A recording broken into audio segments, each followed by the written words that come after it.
Okay guys, so I'm so excited to show you ang ating rental car. So ang I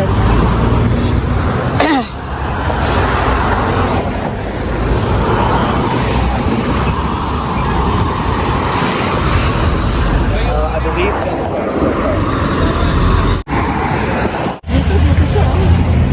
this would be a 2010 2006 Honda Odyssey. Siya may kasalanan. Sino talaga nakbangay sa Dalawa kami. huli?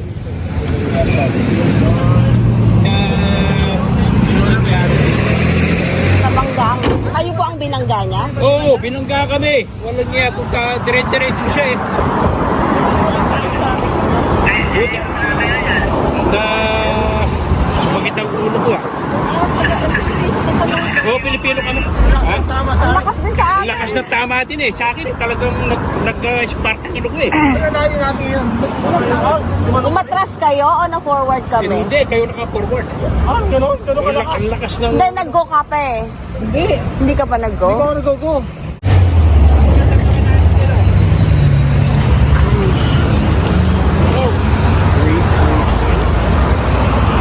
The next day, the next morning, the next day. Okay guys, so I'm so excited to show you ang ating rental car. So ang rental car guys, pag-aralan muna natin to guys ha, kasi bukas gagamitin ko na to. Uy, ano kaya to?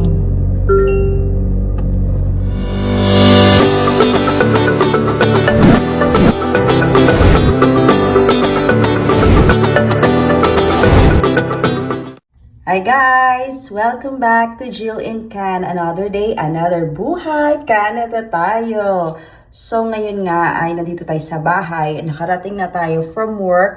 Today is Monday. Syempre guys, alam niyo naman ang buhay natin ngayon ay Uber girl muna tayo or Lyft girl. So pag uwi ko, pag going to work at pag uwi ay naka-Lyft lang tayo o umaga at pa uwi. So ngayon nga ay si Chris ay may inasikaso kanina at kaninang umaga inasikaso niya yung para sa sasakyan. So, kailangan niyang i-drive yun papunta dun sa in charge na shop para mag-estimate kung magkano talaga yung magagastos para dun sa sasakyan. So, ano sa tingin nyo guys? Sa tingin nyo ba ay ira-write off ba yun? Yung ira-write off daw is yung babayaran kami ng cost nun, tapos kami yung bibili ng sasakyan or i-repair na lang nila yung sasakyan. So sa tingin nyo, sa ganung case, kung naalala nyo yung aming vlog about what happened sa aming car accident na yung nabangga yung likod namin, ay wasak nga siya, no? So hindi naman nabasag yung salamin. Pero ang ganda rin kasi ng Honda Odyssey yung sasakyan namin guys. Medyo actually maganda pa rin siya, maayos pa din siya. Although, syempre, we feel unsafe doon sa sitwasyon niya ngayon. So, ngayon nga guys ay galing na tayo sa work, nakapagpahinga tayong konti. At today is 8:30 p.m. Ayan. So, ang nangyari guys, no, today is sobrang grabe yung maulan dito sa Edmonton. As in, yung ulan dito, tinatawag na fast moving siya kasi yung ulan, isang bagsak, isang malakas na bagsak at talagang bisang bigla na lang bumabaha. At kanina nga, buti na lang ay split shift ako, so hindi ako kasama sa field trip ng mga bata at nag-walk sila outside at pag uwi nila ay talagang bumagsak yung malakas na ulan. So ngayon nga, papakita ko sa inyo kung ano yung inasikaso ni Chris kaninang umaga.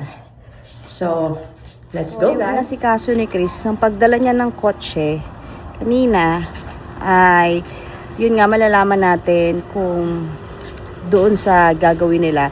Hindi ko alam kung ilang araw yung sasakyan magi-stay doon, kung itatry ba nilang ayusin or i-write off na lang kung mas malaki yung cost nun. So ngayon nga ay tayo ay magti-test drive. So, ano ba yung iti-test drive natin, guys? So, dahil ang mahal-mahal ng Uber, ilang days na akong nag-Uber, no? $35.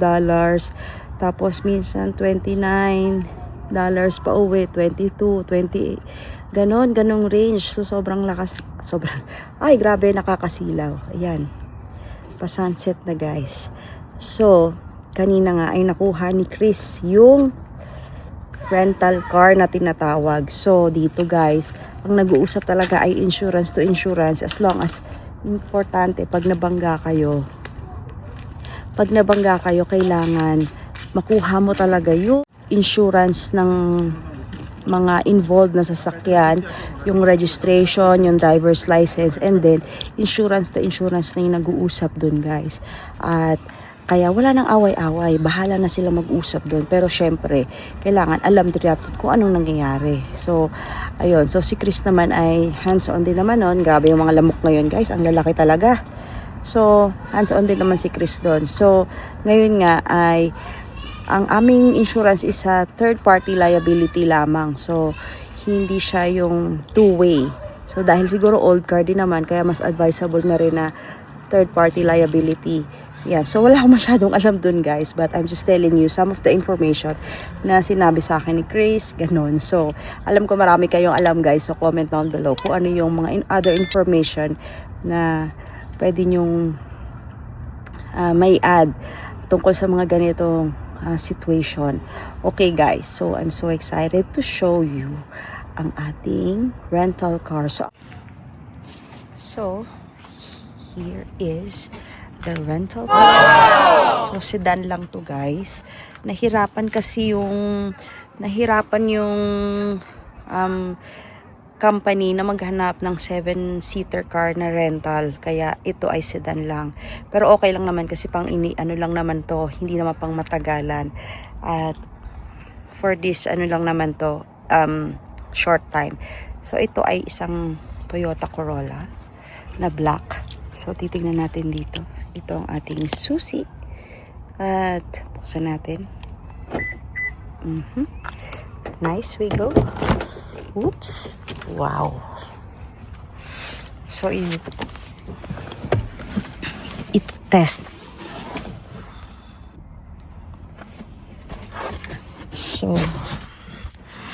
test drive natin to guys. First time ko mag-drive ng ganito kababang kotse. Well, I think yung sa mama ko dati, kotse din. Pero, hindi pa ako masyadong nagda-drive nun sa Philippines nung kotse pa lang. Yan. So, ito pala yung handbrake. Saan ba yun? Ito ba yun? Pipindutin. Ano kaya to? High, low. Okay. So, ikutin mo natin yung likod. Okay, ito siya guys.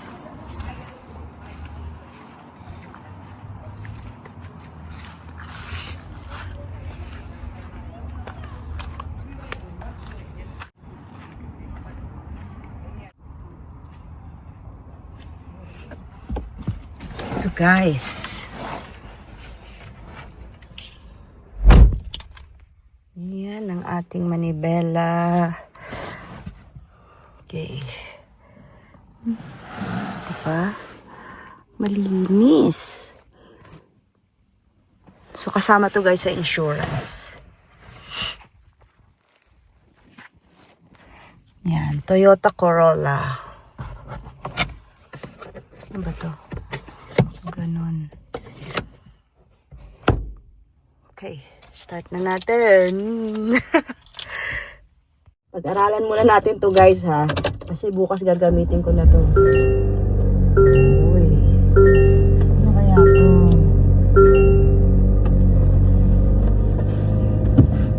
Ayan. Drive safely and obey traffic rules. Experience driving. So guys, nakonect ko na yung, anong tawag dito, sa phone ko. Kaya ito, nakakonect na yan sa phone ko. Playlist. May Spotify. A few moments later. Handa na ba kayo guys? So tayo nga ay nandito na sa bagong sasakyan this is not ours. This is a rental car. So, ito yung mga binibigay ng mga insurance companies para sa kung may mga na-car accident, no? Habang yung kotse nga namin ay nandun pa sa paggawaan or pag-estimate at hindi namin alam kung ilang araw yon. So, maximum nito is about 7 days na binigay sa amin and we are paying $21 per day for the insurance ng kotse na ito. Pero yung paggamit nito and everything is covered by the insurance. Syempre, yung paggas kami. At ngayon nga guys, iti-test drive na natin ang sasakyan na ito, Toyota Corolla. I don't know what model or ng year na ito. Basta, it's my first time na makadrive ng kotse in a long time, no, ng sedan. Yan, yung mga ganitong klase. At syempre guys, may ganito pa. O, 'di ba? So, nakakonect ko na yan sa aking phone. Kaya meron tayong na GPS, hindi ko nagagamitin niya, itataas ko yung phone ko para ma-view kung saan ang dadaanan ko, kung saan yung traffic, so makikita ko na. So ngayon guys, ay magti-test drive tayo at ang test drive natin ay dito lang naman sa Freshco, sa Melbourne Market Mall, malapit lang dito sa amin. So, tignan natin guys kasi first time ko talaga, tsaka yung may mga maraming bagay-bagay dito. Para bukas ay ready tayo na i-drive ito papunta sa work. Ayan. So, let's go! A few moments later. We're here in Freshco.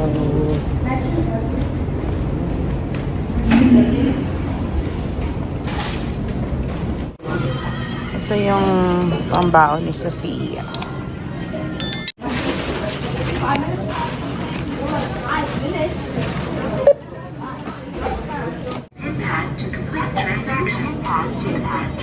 A few moments later. We're here na guys. Wow. Look at the sunset.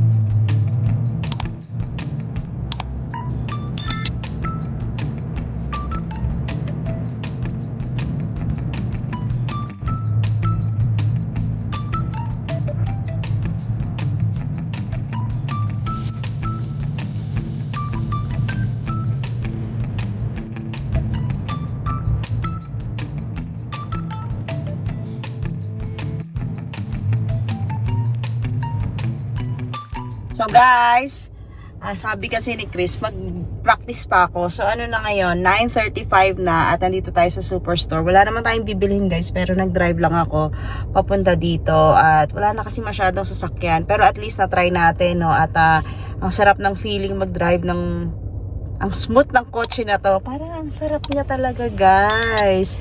So ngayon lang naka-experience ng ganito at talagang I feel na bago pa siya. So feels and looks new to me. Tsaka ang sarap gumamit ng mga ganito. Yan. Parang gusto ko na tuloy ng bagong kotse guys. Pero syempre hindi pa tayo ready doon. Titignan ba natin kung ano yung mga pagdadaanan natin dito sa susunod na kung anong kotse makukuha namin. So, samahan nyo kami kung kami ay mag-car hunting or ano pa man yun na kailangan namin malaman or makuha, no, kung ano man yun. So, syempre, dapat talaga 7-seater car or 8-seater car para may isang available seat for one extra person. Ayan. So, ang hindi ko lang alam dito ay paano patayin tong headlights ko kasi ayun. So, ayun guys. Ngayon, try na natin pa uwi. Uwi na tayo guys. Pero hindi ko siya na-video kasi wala tayong stand at, you know, cellphone lang gamit natin. So, yun lang guys. At kung meron kayong mga comments and suggestion, please comment down below. Kung hindi ka pa nakasubscribe sa channel ko, please don't forget to hit the notification bell and subscribe. Please don't forget to hit the notification. Please don't forget to subscribe to my channel and hit the notification bell para lagi kang updated sa mga next vlogs ko. At kung meron kayong gustong i-vlog, is comment down below pa rin para alam natin ano yung mga gusto nyo. So, till my next vlog, see ya!